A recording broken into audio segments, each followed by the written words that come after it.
So, welcome to the next edition of the Rare Business Podcast. With me today, I have Steve Denning, who is a writer, an author, a journalist, a Renaissance man, according to some, and also a fellow Forbes contributor. Hi, Steve. How are you doing? Thanks, Adrian. Doing well. Excellent. So, Steve, for the benefit of our listeners and readers, can you tell us a little bit about you and a bit about the sort of the work that you do and have done over the course of your distinguished career? Well, I was born in Sydney, Australia, grew up there. I studied psychology, studied law, worked in a law office in Sydney. Then I went to Oxford University in England, studied some more law, and then I joined the World Bank, climbed up the managerial ladder in the World Bank, and eventually led a whole strategic change in the World Bank. And people were wondering, well, how did you do that in this very change-resistant organization? And I had to confess I was using leadership storytelling. So next 10 years, I spent my time coaching the Fortune 500 on how to tell stories to spark change and get people to embrace strange new ideas.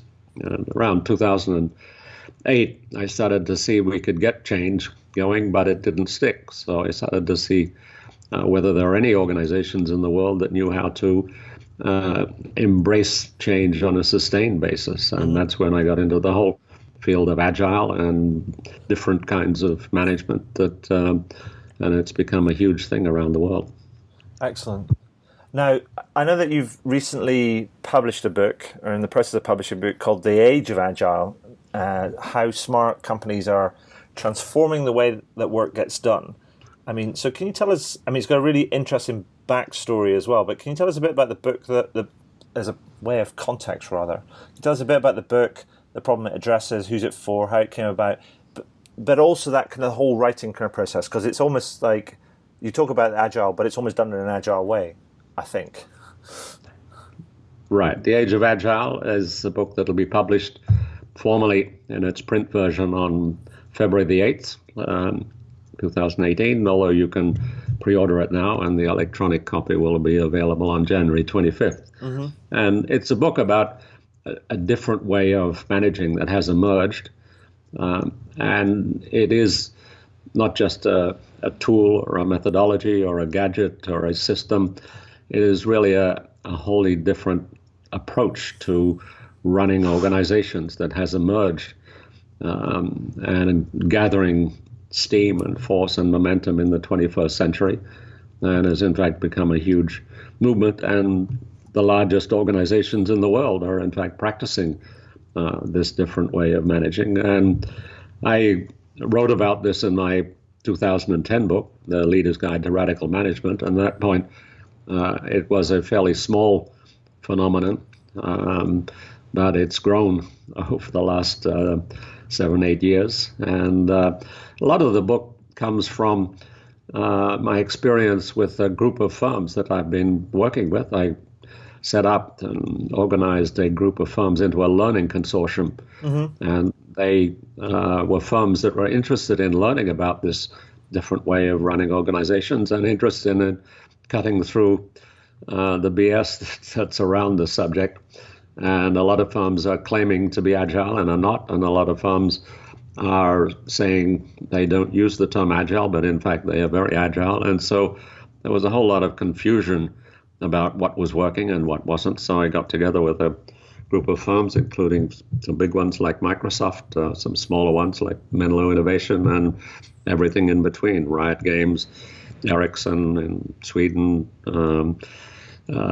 Fidelity Investments, C.H. Robinson, a whole group of very different countries and companies. And a lot of the book, in fact, draws on what we have learned in these discussions. And they're very frank discussion, talking about what worked and what didn't work. And I think we've learned a great deal on those subjects. So the book is about that, what these firms have learned, but it's also about, if you like, the next frontier in agile management, which I believe is strategic agility, getting beyond operational agility, simply making the existing product better, right, cheaper and faster, and doing things differently.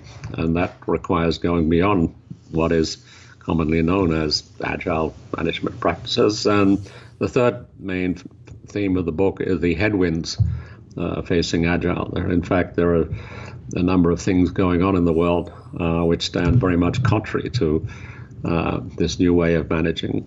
And so the book details what they are and how to overcome them and what the future looks like. Okay. Now, before we get kind of into the books, I have a couple of questions around that. I mean, there's a lot of talk about Agile, as you said, but can you explain what Agile is and where it came from, and also kind of what it's not, as you alluded to kind of before about, some organizations say they're Agile, but they're not, just to give us some sort of context and a little bit of a potted history? Well, the movement really was launched, in a sense, with the Agile Manifesto of 2001, in which 17 software developers got together and said, stop blaming us for all the problems in software. We need to be managing things differently, and suggested 4 values and 12 principles, and suggested that the world should implement those if they wanted to do better software. It was a suggestion of exploring better ways of delivering software. And over the next 10 years, I think the software developers did explore that and did, in fact, learn a great deal about how to produce better software. And that it meant putting primary focus on the customer. It meant doing work in small, self-organizing, autonomous teams, working in short cycles, focused on delighting customers and getting feedback at the end of each cycle. And we did, in fact, learn a great deal in those 10 years about what works and didn't work.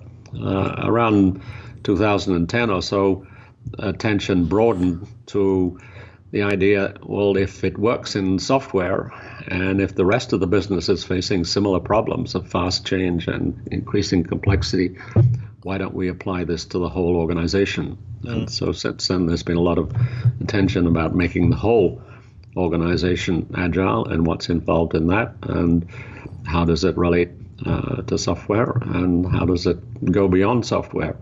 And so there are really 2 streams of thought at this point. There are the software developers who see Agile as something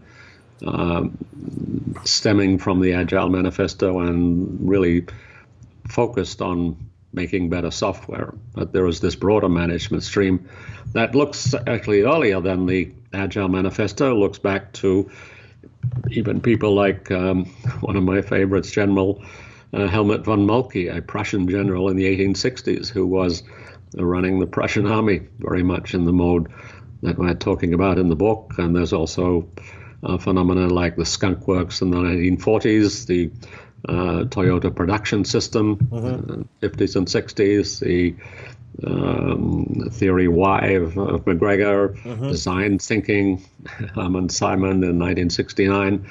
There've been a whole lot of people who were thinking about this different way of managing before the Agile Manifesto. Well, although what's happened in the last 15 years is that we've learned a lot more about putting these thoughts into a single coherent system. And right. I think that's what's currently emerged, is that we have a single coherent system explaining why this different way of running organizations has emerged, how it operates, what's involved in doing it. And we have the phenomenon that the very largest organizations in the world by market capitalization, the 5 top, Apple, Amazon, Google, Facebook, and Microsoft, happen to be implementing these thoughts. So although 5 or 7 years ago, a lot of people laughed at me when I said that this was the way of the future, and that the 21st century organization would look like this, I think they've stopped laughing so much, at least. And the stock market has in fact recognized what a lot of business schools have yet to recognize. I mean, this is a different and better way to run organizations in a world that's increasingly complex and fast-moving and knowledge-based and customer-driven. And so this is a revolution, if you like, in organization and management thinking. And it means that the big command and control bureaucracies of the 20th century are struggling. Some of them have already fallen by the wayside. Others have recovered and got on a different track. Microsoft would be one of those. But many of them are, you read the headlines of General Electric this week, it is really struggling to cope with this different world in which it finds itself. And so it feels like it's kind of it's about more than organizational structure, because you alluded to this demise of the command and control type of way of working, to talking about organizing around small packets of work and small self-organizing autonomous kind of teams. But it's more than structure. There's more to it than that. I mean, it feels like the thing that I was reflecting on when you were talking earlier was it also feels like a mindset as well, and that might be one of the biggest barriers. Is that right? Absolutely. In the end, bottom, Agile is mindset. It's a different way of understanding and interacting with the world. And this is what makes it difficult to understand, that it's not something you can put in an operational manual, not something you can put in an organizational structure. It's not a system, not a methodology, not a process, not the kinds of things that figure in Harvard Business Review, which is really a different way of thinking about and understanding the world. Sure. I've called it a Copernican revolution in management, in the same way that Copernicus pointed out that the sun didn't revolve around the earth. In fact, the earth revolved around the sun. Yes. Nothing changed, except we suddenly looked at the world differently once we grasped the meaning of that. And in this way, the same way, the center of the universe used to be the firm, and the customer was something on the periphery to be manipulated and exploited. Now the customer is the center of the universe, and the firm is among many firms on the periphery, trying to figure out how to delight this mercurial, hard-to-please entity, which is now really in charge of the marketplace. It has options, it has information about those options, reliable information, and it has the capacity to communicate with other customers. And so this is a much more difficult world to operate in than one in which the firm was in charge of the commercial universe. So this is a different way of thinking about and running organizations, and that's what makes it difficult for people to grasp what it is. And as you've mentioned, there are many firms that declare that they are agile when they are simply doing the same thing as they were doing before. And there are other firms that, in fact, don't talk about agile, but you can see very much reflect the basic principles that we're talking about. Yeah. And so whereas Microsoft does talk about agile, Google tends to talk about the Google way, and Facebook talks about a startup culture, and Low Innovation talks about joy in the workplace. But when you look at the substance of what they're doing, they are very much operating in this agile fashion that I'm talking about in the book. Sure. And you also kind of, before you talked about the headwinds that this new type of adoption of this new type of approach will face. I mean, is mindset just one of those kind of headwinds? I mean, because I guess we have to unlearn kind of how we've done things before in order to learn a new approach. But what are some of the other headwinds, do you think, that we're going to have to get over in order to be able to adopt a bit more of a flexible, adaptable, responsive approach, like an agile approach to business? Well, I was really referring not only to those internal constraints, but to the external constraints. Okay. And in particular, the idea that the purpose of a firm is to maximize shareholder value as reflected in its stock price, which Sure. is directly at odds with the goal of Agile, which is a relentless focus on delivering value to customers as the primary goal. And you can only have one primary goal. And many of these 20th century firms are still very much locked into that maximizing shareholder value, which is actually a very recent idea. I mean, in some business schools, firms, it's assumed that the purpose of a firm has always been to maximize shareholder value, but it's an idea that got going in the 1970s and 80s and really took off in the 1990s. And it essentially encourages firms to extract value for their shareholders rather than generating new value through innovation. And extracting value is so much easier than creating new value. And when executives are compensated in terms of stock options, which means they're locked into the current stock price, you have declining investment and less attention to creating new value, and the economy suffers because you're getting less and less innovation, and those who own assets, and particularly the executives, are getting richer and richer. But the economy is, you look at the 30-year perspective, is stagnating, and median incomes are stable or declining. So as a way of running an economy, this is quite disastrous. And Sure. You see that the firms that are not on this track are now the biggest firms in the world. Google, Facebook, Amazon, and Apple are very much focused on delivering value, increasing value to customers, relentlessly adding more value to customers through continuous innovation. That's what, paradoxically, the stock market values. Yes. A credible growth story, whereas when a firm doesn't have a credible growth story, then of course they punish the firm unless it generates profits. But the real choice for the economy is whether we're going to have an economy that is creating value for customers, or one that's extracting value for the few.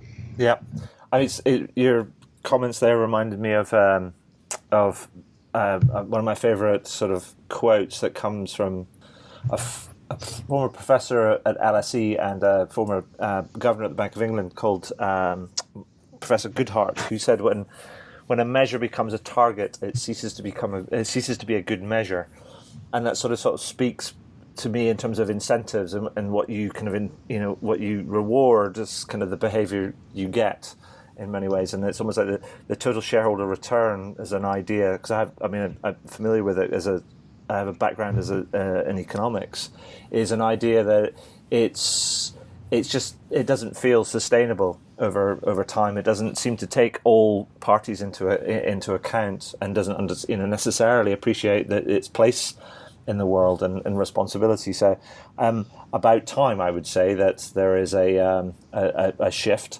away from that, and to do things that kind of matter and do things kind of well for all parties, and particularly customers and also employees as well, because some of the statistics around how employees feel about modern kind of workplaces are quite depressing.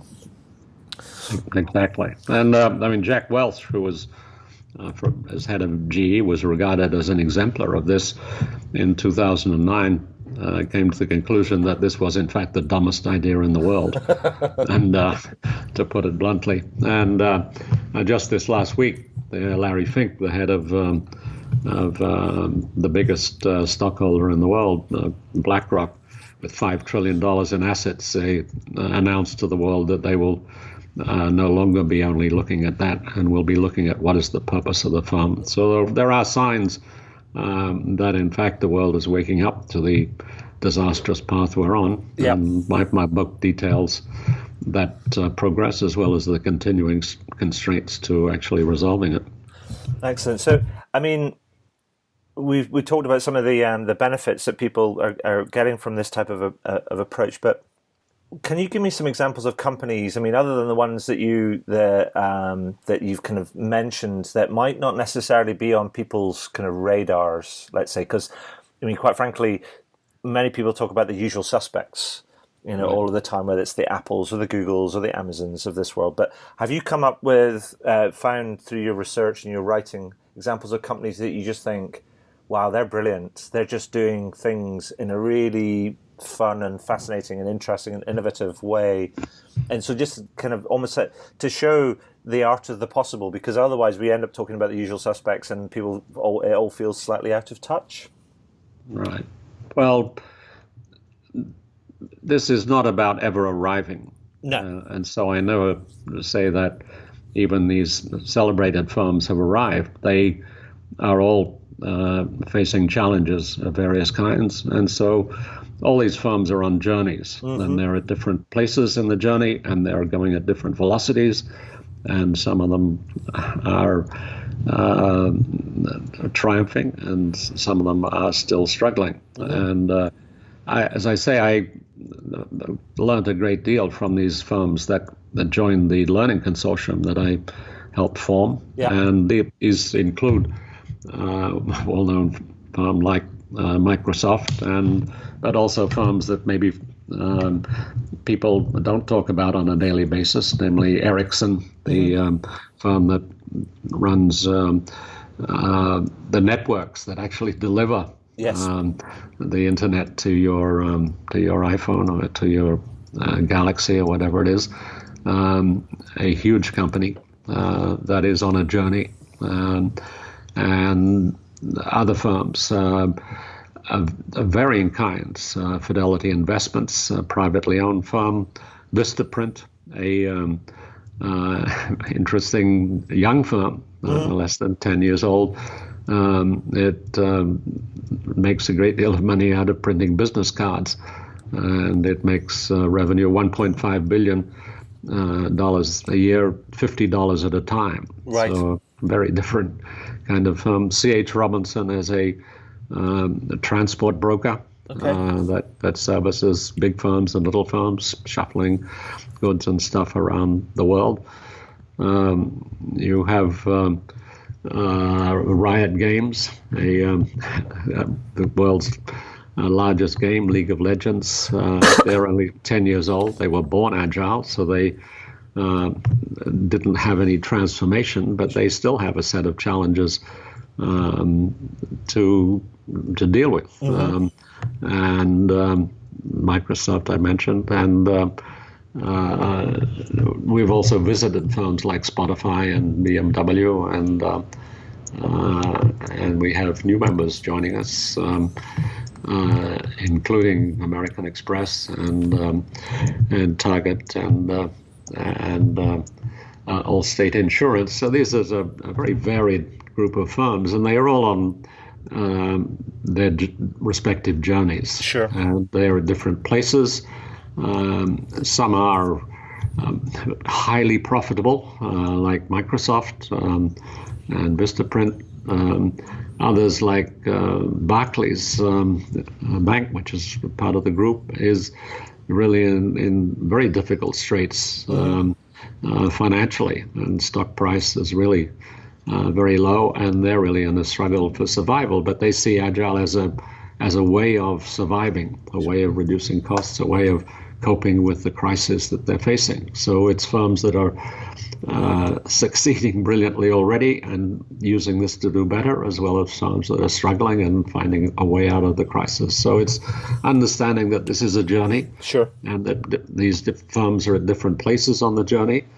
And this is the journey I believe that all firms will have to be on to thrive or even to survive in the 21st century. So one may as well get start the journey now. I mean, if you look at Microsoft, take a big firm. I mean, they started the transformation in 2008, and here we are, 2018, and it's still a long way from covering the whole of Microsoft. Sure. And so if you're a large organization, you need to realize that this is not something you're going to complete in 3 weeks. No. It's something that's a multi-year journey, and it's going to take continuing and huge effort from everyone in the organization to cope with this very difficult and different marketplace in which we find ourselves. So, I mean, I guess also there's a thing around. This doesn't necessarily have to start at the whole organization kind of level. It can also kind of start at a team or a function to start with, I guess, or an area of responsibility or a business unit as well. I mean, it could be the transformation could be it could be in the whole or in part to start with, I guess, as well. Would you agree with that as well? Absolutely. I, in fact, have not seen any agile transformation successful solely as a top-down effort. All of the successful transformations that I see successful so far, let's say, have been a combination of bottom-up and top-down. Typically, it begins with a team or a unit, and then it spreads and then is endorsed by the top management. I mean, that is what happened at Microsoft, where a team saw that it wasn't keeping up with the way of running things in a traditional Microsoft fashion, and so under the radar started doing things differently. In 2009, it persuaded a couple of other teams to try it out. 2010, they got a blessing from a corporate vice president to try it out on a whole unit, 25 teams, and that was successful. So the next year it was endorsed for the whole of the developer division, which is 400 teams and 4,000 people. So Right. you're starting to get a fairly large scale. Still a small part of Microsoft, which is 130,000 people, but the head of the developer division was Satya Nadella, who in due course became the CEO of Microsoft. And so, as you can guess, this is now spreading across the whole of Microsoft. But they are doing it in a very deliberate way. Yes. And recognizing that this is a different way of understanding the world. And so each person, each team, each unit, in a sense, needs to come to terms with it. And so they are allowing units to go at their own pace. But in order to deliver, and teams and units and individuals are increasingly seeing, look, this is a better way. In software, the war is over. I mean, there isn't really no debate, no argument anymore about whether this is a better way to do software. Sure. In other areas, there's much less agreement, let's say, on what an agile HR function looks like, or what an agile legal function, or what an agile finance function looks like. So there's still a lot more experimentation going on. Sure. But in software, the war is over. Yeah, fair enough. And the only question is, there are different flavors, different emphases, and different and how those different flavors play out in individual settings has to be worked out. But it is, all the successful cases I've seen have been a partnership between the top and the bottom, if you like. Excellent. And so if I had an entrepreneur or an executive or a leader listening to this interview, or even reading the highlights, and they feel like how they're currently operating, they're struggling, it's in terms of keeping up, as it were, and have similar concerns to the ones that you highlighted. I mean, what advice would you give them? I mean, in terms of kind of where they should sort of start. I mean, is it they have to adopt the kind of the mindset first, or actually come to terms with that, or what advice would you give to them, Steve? Well, I could shamelessly say, read my book. Well, we'll leave that. We'll leave that to the end. Or read any of my many articles in Forbes about it. But I would say several things would be useful. The first would be to learn. Learn what this is about, learn how it got started, learn how it's being implemented, go and visit firms that are doing it, talk to colleagues who are involved in it, and get educated about it. The second step, if it's an organization of any size, would be to go into your own organization and find out who is already doing it. Because Sure. in any large organization today, there is always one or more teams that have already caught wind of this and are maybe in the dark of night actually doing it. So finding those teams, learning what they've learned so far, learning about the constraints, and is another important step. And then third step would be to identify champions who would like to try it out. The people who are willing to take a stab, people are willing to take a risk, people are often those who are dissatisfied with the bureaucracy and the excessive process that's in place, invite champions to try it out in their unit. And then set up a group within the organization that has responsibility for overseeing this evolution. A group not that's a group that people are reporting to, but a group that is encouraging and identifying and sharing information across the organization, horizontally and vertically, and enabling the top of the organization to see what's happening. And as the movement starts to gather momentum, learn to embody the change in their own behavior in everything they say at meetings and communications with the staff, everything they do. They have to be thinking, is this moving the agenda forward? Is this moving us further on the journey to becoming more agile? Mm-hmm. And getting coaching as needed for someone who can, people who can give advice, and they should not be running the organization necessarily, but they can be helpful to say, well, look, if you do this, have you thought about the implications of that? And have you thought about this other option that might have different implications? So those who've had experience in other organizations can alert an executive to pitfalls,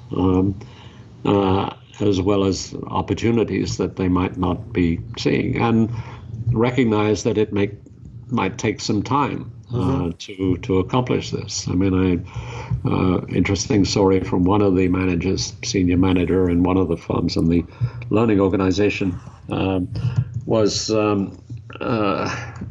persuaded that needed to get on this track, was intellectually convinced that this was the way to go. But when he started to implement it, he found he was sort of putting his foot wrong. Right. On a sort of consistent basis. And he had a coach who was advising him. And so he would say to the coach, well, suppose I do this. And the coach would say, well, you could do that, but this would make things really bad. Yes. And then he would say, well, suppose I did that. And the coach would say, well, that will actually make things even worse. And that went on really for 9 months. And he went on vacation and took a whole stack of books on Agile. And finally, he sort of felt, well, now I see what this is all about. And so he wrote to his coach and said, well, suppose I do A, B, C, and D. And the coach said, right, now you've got it. Yeah, excellent.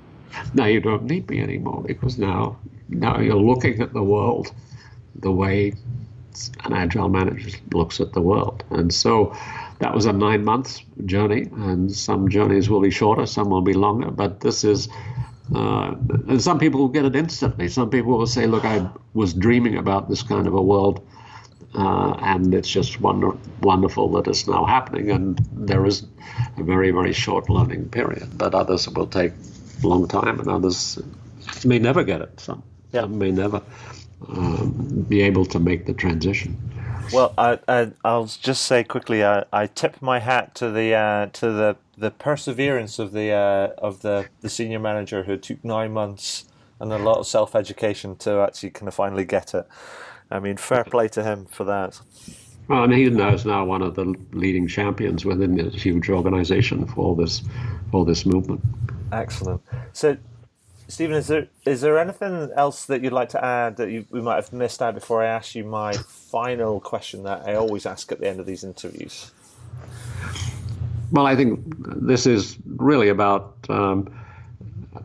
a human development. It's about making workplaces that are fit for human beings.